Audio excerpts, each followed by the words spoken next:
Amigos de Central FM, ¿cómo están? Soy Ricardo Sánchez Riancho, ya listo con lo mejor del mundo de los libros y de las publicaciones para compartírselos a todos ustedes.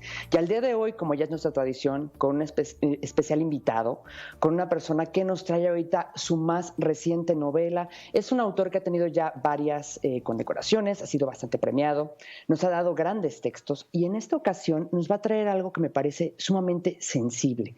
Su novela se llama Tres Cruces y va a estar narrada a tres voces, desde perspectivas muy poco comunes, la de una niña, su abuela y un sicario. La historia es fascinante. Les estoy platicando de Alejandro Paniagua Anguiano, quien está con nosotros aquí en la línea. Alejandro, ¿cómo estás? Hola, muy bien, muchas gracias por invitarme, muy contento de estar aquí. No, gracias a ti por darte el tiempo para venir a platicar con nosotros, para poder, bueno, comentar un poco más sobre esta novela que me parece verdaderamente interesante. Tiene perspectivas, decíamos ahorita, muy poco comunes dentro de las narraciones que nos hablan de la violencia y del narcotráfico en México. Me imagino que esto fue con toda la intención. ¿Qué nos puedes empezar platicando tú de ella?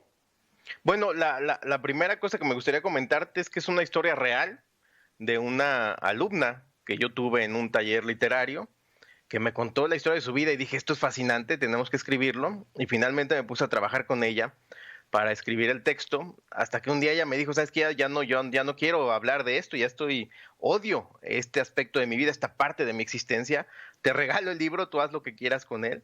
Y muchos años después yo retomé el proyecto, lo escribí, se lo presenté y aquí estamos, ¿no? Comentando el libro. Oye, entonces es algo que parte de hechos reales, todavía lo hace más crudo. Me imagino que entonces la perspectiva que tú tomaste fue la de la niña, me atrevo a imaginar, la Sí, más pequeña ella de es todas. quien me contó la historia por completo y además cuando yo le presenté ya el libro terminado, me dijo, me sorprende que hay cosas que yo no te conté que de pronto aparecen, ¿no? Y entonces creo que hay una conexión muy grande con ella y estos elementos intangibles o un poco más místicos que de pronto tiene también la novela, llegaron ahí, no sé por qué, la magia de la literatura, la magia de las letras, aparece mucho de lo que ella no me contó. Entonces, me encanta eso, ¿no? Que es una historia real, con estos toques muy extraños y muy desoladores y muy, ¿cómo decirlo? Incluso paranormales, que de pronto aparecen ahí en la novela. Oye, y dinos otra cosa, yéndonos hacia el otro extremo de la narración, porque ahorita mencionamos una niña pequeña que es uno de los tres ojos que están, bueno, de los tres pares de ojos que están observando esta narración alrededor. ¿Cómo lograste configurar la mirada del sicario, que está en un espacio opuesto del espectro a lo que uno pensaría de la inocencia de la niña? Bueno, fíjate que cuando era más joven, era yo muy temerario en la cuestión de la escritura. Y cuando quería escribir sobre todo cuando me gusta mucho el tema del narco. Entonces me aventaba a entrevistar, me aventé a entrevistar a un niño que fue sicario y entonces tengo muy claro cómo funciona la mente de estos criminales, ¿no? Para decirlo con todas sus letras. Tengo por lo menos 3 entrevistas con sicarios reales, que la verdad es que fue muy complicado conseguir, pero y además yo estaba aterrado, ¿eh? ¿Para qué te miento? Entonces sí tengo una perspectiva muy cercana y muy real de ellos. Y esta cuestión del amor, porque al final del día la historia del sicario tiene que ver con eso, con el amor, es una historia también que es la perspectiva que me contó uno de ellos con respecto al amor y a los celos y a todos estos conflictos de tríos amorosos que él vivía. Entonces también es una perspectiva muy real, muy cercana a la realidad, por lo menos de uno de estos sicarios que yo conocí y que yo entrevisté. Oye, y platícanos algo más, porque escuchándote y ahora que sabemos que está basada en hechos reales, que tuviste un trabajo de investigación incluso con criminales para poder configurar su modo de observar y de entender el mundo, ¿te atreverías a decir que esta novela podríamos colocarla cerca a la mejor de la novela histórica porque está reflejando algo que vivimos todavía hoy en día en el país y que vivimos hace ya varios años? Sí, y además, sin duda, es un hecho histórico. Y además tiene este contenido de la historia, que es la parte mística, la parte mágica de la que nunca se habla, o poco se habla de ella, estas conexiones de pronto entre seres humanos, que por alguna extraña razón terminan fundiéndose sus existencias, sus vidas. Creo que eso también lo traté de reflejar mucho en la novela. ¿Qué es lo que nos lleva a tener relación tan cercana con alguien, en este caso hasta que nos destruye, hasta que nos hace pedazos, ¿no? Entonces sí es esta historia que tiene hilos invisibles también, que nos van uniendo con nuestros enemigos, para decirlo de alguna manera, hasta que uno de los dos termina hecho pedazos o termina muerto, ¿no? Por supuesto. Oye, y la tercer mirada, la tercer referencia que tenemos, la abuela de la chica, ¿no? De Lua, que es el nombre de este personaje, de esta niña. ¿Cómo fue que creaste esa configuración de personaje? Porque también es salirte de tu marco, ¿no? Es una persona de mayor de edad, es una persona que tiene otro tipo de lógica de su entorno y que tiene que convivir con los valores que se le están imponiendo. ¿Cómo fue que creaste ese personaje? Bueno, fíjate que tenía mucha ayuda también de esta niña que me contaba la historia de su abuela, pero sobre todo hay una cosa que me dijo mi testigo. Me dijo, mi abuela tenía solo dos deseos: morirse y recaer en el alcohol. Y entonces yo dije, sobre todo en el momento en que estaba trabajando, dije, puta, esos son mis dos deseos también, ¿no? Yo llevo muchos años sin tomar y también estoy pensando todo el tiempo en eso.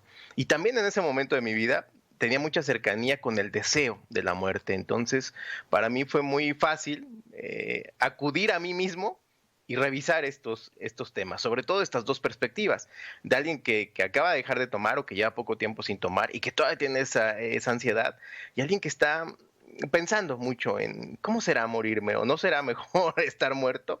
Entonces fue relativamente fácil ese personaje.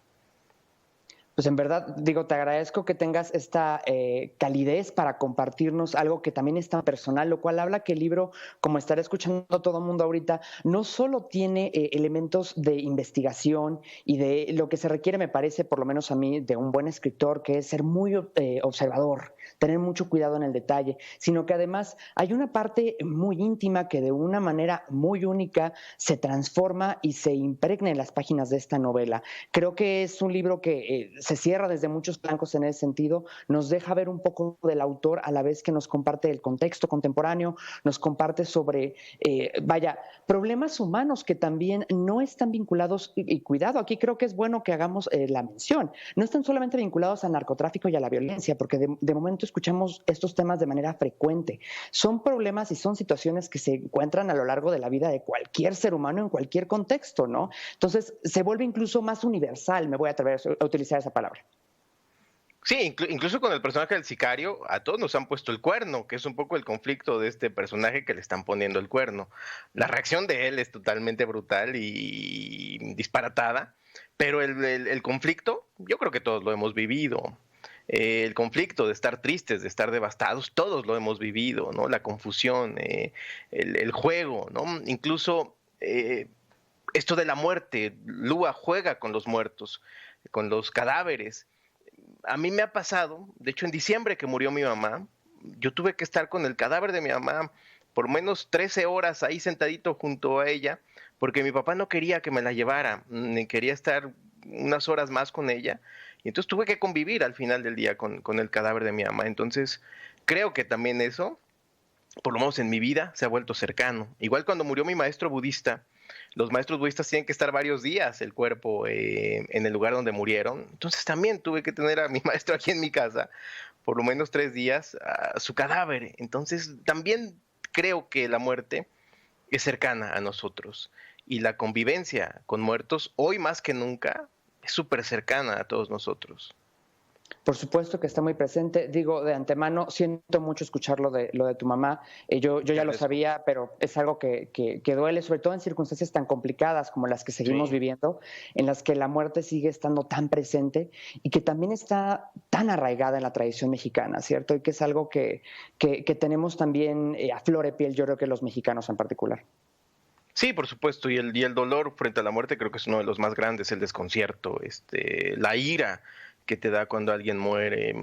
Yo, por ejemplo, creo que el abrazo más grande que le da a mi mamá fue cuando ella murió, ¿no? Fue a su cuerpo muerto. Entonces, es una cosa muy extraña, muy, muy extraña. También siento que en ese momento pude hacer las paces con ella. Me sentí más cerca que nunca de ella, ¿no? Pues Alejandro, en verdad te agradecemos mucho tu tiempo, que vinieras a platicar con nosotros, que nos compartas detalles tan íntimos y tan personales que seguro a todo nuestro auditorio, cuando se animen a leer la novela, van a tener un sabor distinto al saber todo esto que integra un libro, ¿no? Y que también es difícil saberlo cuando no tenemos a la mano el privilegio de hablar con el autor. Así que en verdad, muchísimas gracias por acompañarnos. No, hombre, a ustedes por invitarme. Muchas gracias. Pues ahí lo tienen. En la novela Tres Cruces de Alejandro Paniagua, la van a encontrar publicada por Textofil Ediciones. Es altamente recomendable, es verdaderamente un texto maravilloso y con una mirada muy única y especial al problema que tenemos de la violencia aquí en México.